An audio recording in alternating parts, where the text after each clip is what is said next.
आइए हमारा नया टॉपिक प्रकाश का अपवर्तन।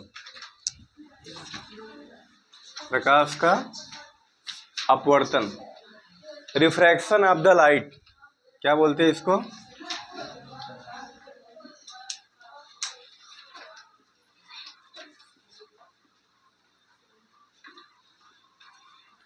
वहां था रिफ्लेक्शन ऑफ द लाइट और ये रिफ्रैक्शन ऑफ द लाइट।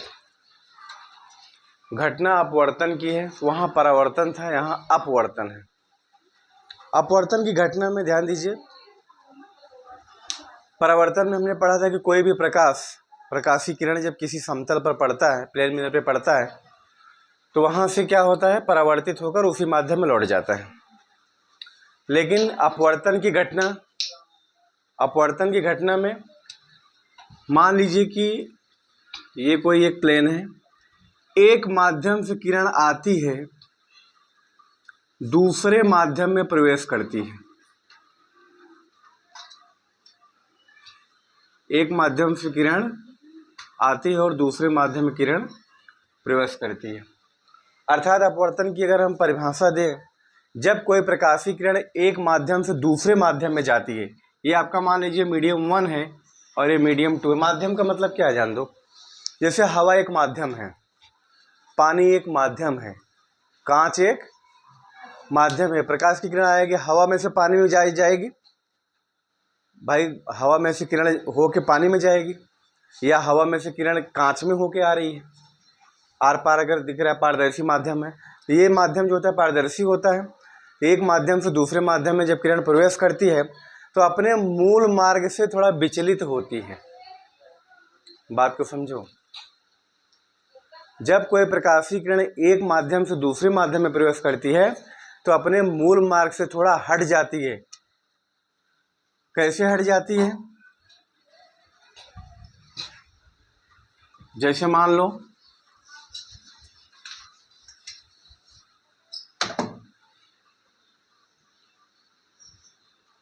ये किरण आई है, इस पे एक अभिलंब खींचा गया है। अभिलंब मतलब लंब होता है। इस तरह से किरण आई है, ये हमारा मीडियम 1 है और ये मीडियम 2 है। दूसरा एक अगर हम बनाएं, ये किरण आई और ये इस पे क्या खींचा हमने, क्या बोलते हैं इसको, ये है अभिलंब। और ये सतह ए बी क्या है, दोनों माध्यमों को अलग करने वाली काल्पनिक रेखा है ये। भाई जब हवा में से किरण मान लो पानी में जा रही है, तो पानी के ऊपर का भाग और हवा के नीचे के भाग में एक लेयर बनेगा ना, तल आएगा ना, तो वही तल है ये। तो इसमें जब कोई प्रकाशीय किरण एक माध्यम से दूसरे माध्यम में जाती है तो वह अपने मूल मार्ग से विचलित हो जाती है। इस घटना को प्रकाश का अपवर्तन की घटना कहते हैं। जब कोई प्रकाशीय किरण एक माध्यम से दूसरे माध्यम में प्रवेश करती है तो अपने मूल मार्ग से विचलित हो जाती है। इस घटना को प्रकाश का अपवर्तन की घटना कहते हैं।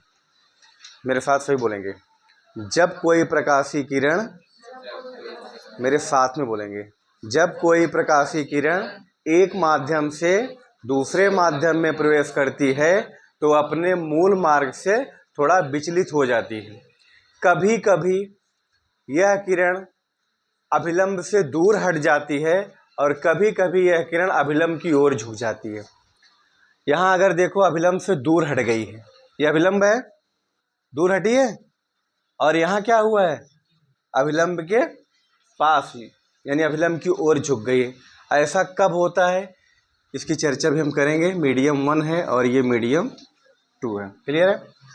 अब इसका मीडियम 1, अब मीडियम 1, इसमें ध्यान दो, एक माध्यम यानी दोनों माध्यम अलग अलग हैं, और परावर्तन में क्या हो रहा था, उसी माध्यम में किरण वापस लौट जा रही थी। तल से टकराने के बाद उसी माध्यम में वापस लौट जा रही थी। अपवर्तन घटना याद हुई?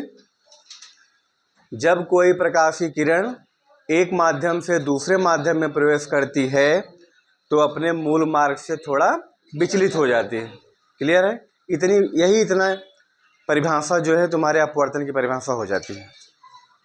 जब कोई प्रकाशीय किरण, वस्तु नहीं, झोला बैग नहीं जा रहा है कूद के जो है, जब कोई प्रकाशीय किरण एक माध्यम से दूसरे माध्यम में प्रवेश करती है तो वह अपने मूल मार्ग से थोड़ा, अब जरा ध्यान दो इसमें, अगर देखें, अगर ये अपनी वास्तविक स्थिति में जाती, इसका मार्ग ऐसा होता ना लगभग, और इसका भी अगर ये भी अपनी वास्तविक स्थिति में होती तो इसका मार्ग ऐसा होता। तो यहाँ देखो इसकी झुक गई है और यहाँ क्या हुआ है, दूर हट गई है। वास्तविक ये होता अगर जाती तो, लेकिन, और इसको तुम लोग कभी उदाहरण देखे हो, इस तरह घटना कभी देखे हो कहाँ? कांच के गिलास में पानी लेके पेंसिल डाल दो, ऐसे देखो पता लगा टूटी हुई है बीच में, यहाँ से भी ऐसे लग रहा है टूटी हुई है ना, लेकिन टूटा होता नहीं है। और इसी का यूज भी करते हैं कुछ लोग, जादू दिखाते हैं, या कभी कभी देखो पानी में बोलते हैं कि इसके अंदर छल्ला डाल दो, 10 रुपये 5 रुपये इनाम देंगे, मेला वगैरह में कभी गए हो तो उनको पता है वास्तविक रूप ये है कि जहाँ तुमको दिख रहा है वहाँ वो है ही नहीं, तुम डालोगे कहाँ? जहाँ दिख रहा है। घर पे भी अंदाज़ा लगा सकते हो, बड़ी सी अगर थाली वाली ले लो, उसके अंदर सिक्का डाल दो, एक डंडी लो, उस डंडी को सिक्के पे डालो, वास्तव में जहाँ तुम ले जा रहे हो सिक्का उससे अलग रहे, ऊपर तुमको सिक्का दिख रहा है ना, पानी थोड़ा ज़्यादा रहे, जितना ज़्यादा पानी रहेगा अपवर्तन घटना उतना ज़्यादा होगी। तो तुम सिक्का तुमको जहाँ दिखाई दे रहा है तुम सिक्के पे डाल ही नहीं पाओगे तुम उसको, डंडी को। क्यों? तुम जहाँ डाल रहे हो, जहाँ तुमको दिख रहा है, वास्तव में वहाँ वो है ही नहीं। बात समझ आ रही कि नहीं? पानी के अंदर सिक्का डाल के एक डंडी से ऐसे टच करो, सिक्के पे टच करो, तब देखो जो है तो तुम उस पर टच ही नहीं कर पाओगे, क्योंकि तुमको जहाँ दिख रहा है, तुम अगर उसके अगल बगल डालोगे तो टच हो सकता है, लेकिन तुम कहाँ डालोगे? जहाँ तुमको नज़र आ रहा है वो, और जहाँ नज़र आ रहा है वास्तव में वहाँ है ही नहीं वो। तो यही घटना है प्रकाश के अपवर्तन की घटना। क्लियर है? ओके, ध्यान दीजिए। हमने अभी कहा जो है, सबसे पहले इसके लिए माध्यम पढ़ो। माध्यम क्या है? माध्यम तो इतना तो अंदाजा लग गया कि पानी एक माध्यम है, हवा एक माध्यम है, कांच एक माध्यम है, ग्लिसरीन हो एक माध्यम है, और भी कोई लिक्विड हो ना जो पारदर्शी हो, वो सब क्या है? माध्यम है। किरणें उसमें से प्रवेश करके एक तरफ से दूसरी तरफ निकलती हैं। जो है माध्यम के 2 प्रकार हैं। कितने? पहला माध्यम है, मान लो सघन माध्यम, सघन माध्यम। दूसरा मान लो विरल माध्यम। विरल ये है रेयर मीडियम और ये है डेंसर मीडियम। विरल और सघन। विरल का मतलब होता है जिस माध्यम के कण बहुत दूर दूर हों, वो विरल माध्यम है। सिंपल सी बात है। गांव में विरल शब्द सुने हुए? विरल नहीं, बिडर सुने होंगे। बिडर, बिडर मतलब क्या होता है? किसी खेत में अगर मान लो बीज बोया गया हो, पौधे दूर दूर उगे हैं ना, तो बोलते हैं अरे बहुत बिडर हो गया, बहुत बिडर। तो बीच में कभी कभी किसान क्या करता है, बीच में पौधे की रोपाई कर देता है। और बहुत पास पास है तो बहुत सघन माध्यम। तो जिस माध्यम में कण पास पास हो उसको हम सघन माध्यम कहेंगे। और जिस माध्यम के कण, अब जैसे हवा और पानी में कौन सघन कौन विरल होगा? हवा क्या है? विरल माध्यम है, और पानी सघन माध्यम। पानी और कांच में कौन सघन होगा? कांच सघन होगा। और क्लियर हुआ? अब यहाँ जब कोई प्रकाशीय किरण, ध्यान दो, सघन से विरल में जाए, सघन से तो दूर हट जाएगी अभिलंब से। ये देख रहे हो, ये माध्यम कौन सा होगा? सघन। और ये ऐसी कंडीशन में प्रकाशीय किरण अभिलंब से दूर हट जाती है। अब तो क्लियर हो गया। और अगर यहाँ जैसे अभिलंब की ओर झुक रही है तो ऊपर है विरल और नीचे है सघन माध्यम। सघन में अभिलंब की ओर झुक जाएगी जी। बात क्लियर हुई? ऐसा क्यों होता है इस चीज़ की हम आगे पढ़ेंगे जो है। यहाँ तक पहले इतना कंप्लीट रहना चाहिए कि अब अपवर्तन की परिभाषा हो गई। अब यहाँ इस कोण को जरा ध्यान दो, ये जो कोण है थीटा आई, थीटा आई को बोलते हैं क्या? आपतन कोण। क्या बोलेंगे? आपतन कोण।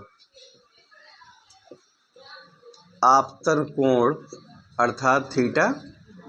इस कोण को क्या नाम लेंगे? भाई ध्यान दो, अपवर्तन कोण। घटना कौन सी हो रही है यहाँ पे?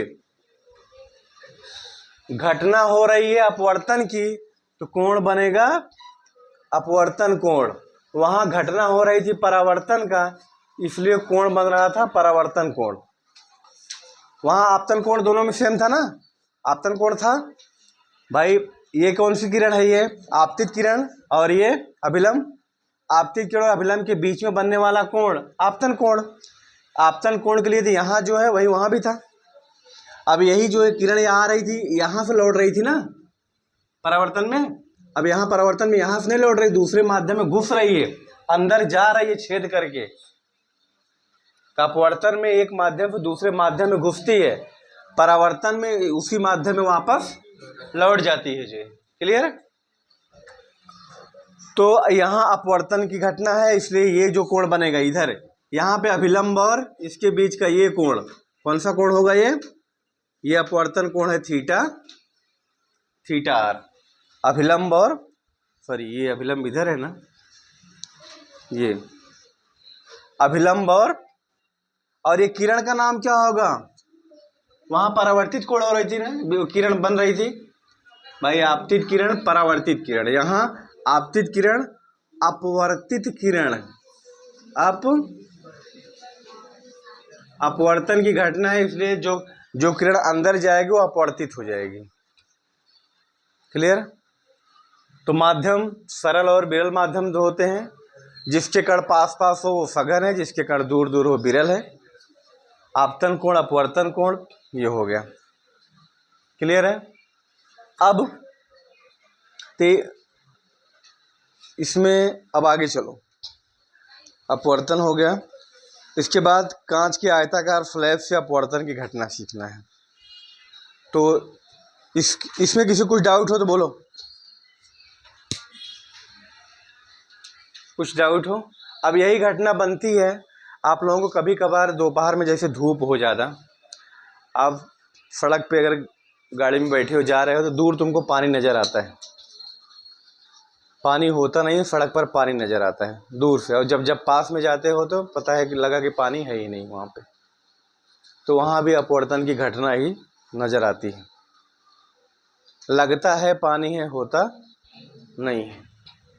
उसको मृग मरीचिका बोलते हैं, मृग मरीचिका। करे थोड़ा। आयताकार कांच के गुटके से अपवर्तन। कांच का जो है, आप लैब में देखे होंगे, गए होंगे तो कांच का आयताकार गुटका लैब में देखें। मान लो ये है, मान लो PQRF, कोई प्रकाश की किरण यहाँ से आई, ये हमारा मीडियम क्या है 1, इसमें से आई और कांच में जा रही है। तो अब इसमें कौन सघन होगा, कौन विरल होगा? बोलो भैया। हवा में से कांच में जा रहा है ना, अभिलंब की ओर झुकेगा कि दूर हटेगा? पहले तो बताओ। अभिलंब की ओर। तो ये किरण जो आई अंदर ऐसे गई, अब यहाँ इस सतह पर पहुंची, देखो अब इस सतह से बाहर निकलेगी ना। अब ये कांच है, ये मीडियम 1 है, ये मीडियम 2 है और ये मीडियम 3 है। हवा से कांच में, फिर कांच से हवा में, तो ये किरण आई। अब यहां से देखो, ये जो सतह है, इस किरण के लिए ये कौन सी सतह होगी भाई? कांच में से बाहर निकल रही है ना। अब यहां दूर हटेगी कि पास आएगी? अरे भैया, कांच में से हवा में जा रही है। अब कांच में से।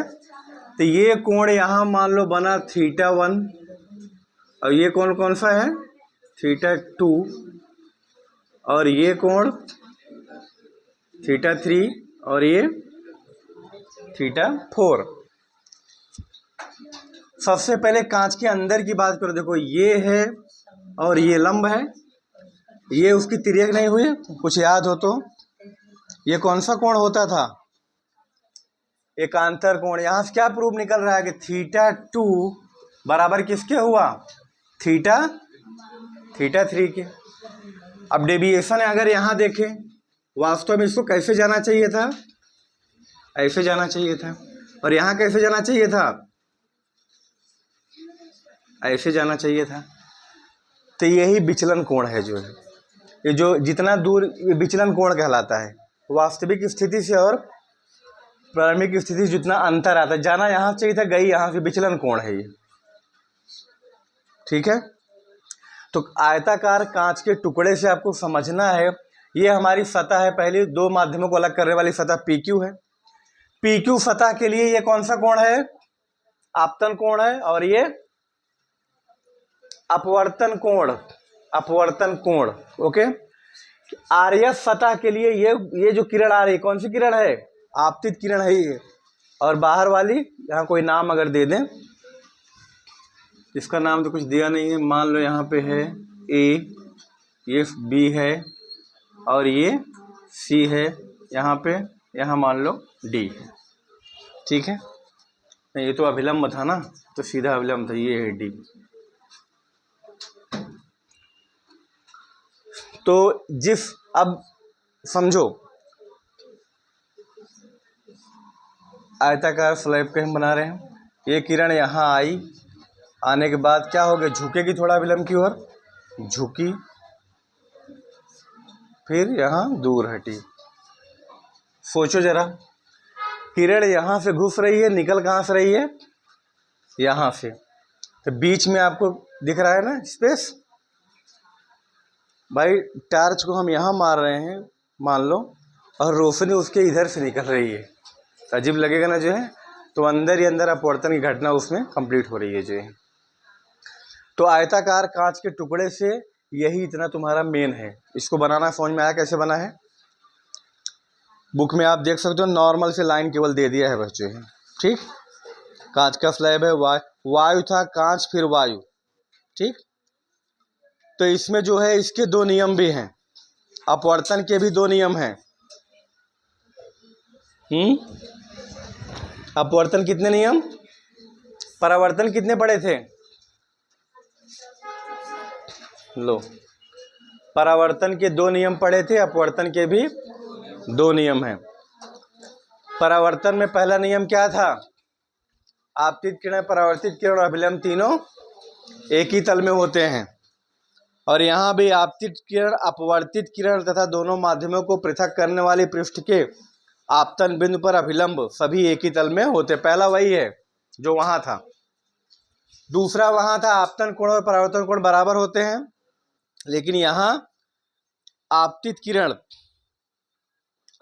का साइन और अपवर्तित किरण के साइन का अनुपात स्थिरांक होता है, नियत होता है। अर्थात साइन I बटे साइन R, साइन I बटे बराबर क्या होता है, नियतांक या कांस्टेंट, नियतांक या कांस्टेंट होता है। ये रूल, साइन क्या होता है, साइन कॉस, अभी हम एक मैथ में चैप्टर पढ़ेंगे त्रिकोणमिति का, तो वहां से बताऊंगा साइन कॉस क्या है। अभी इतना जानो, I कोण जो है आपतन कोण है और R कोण अपवर्तन कोण है। दोनों का साइन का अनुपात निश्चित होता है, फिक्स होता है जो है। ये स्नेल्स का नियम भी कहलाता है। इस नियम को क्या कहते हैं, स्नेल्स लॉ। बुक में भी देखो होगा। तो ये समझ में आया, आयताकार कांच के गुटके से जो रिलेशन मिला समझ में आया। आप इसको पूरा पढ़ डालोगे तो यहाँ इसने अलग अलग सतह लिया है, AD लिया है, AB और CD लिया है, हमने PQ और RS लिया है। आप इसको पूरा रीड कर डालना जो है। फिर भी ये किरण किस तरह से आप एक सतह से अंदर जा रही है, आपको इतना अंदाज़ा हो गया है कि कब ये अभिलंब से दूर हटेगी और कब अभिलंब की ओर झुकेगी। तो हवा में से कांच में जा रही है यानी बिरल से सघन में जा रही है तो अभिलंब की ओर झुक जाएगी।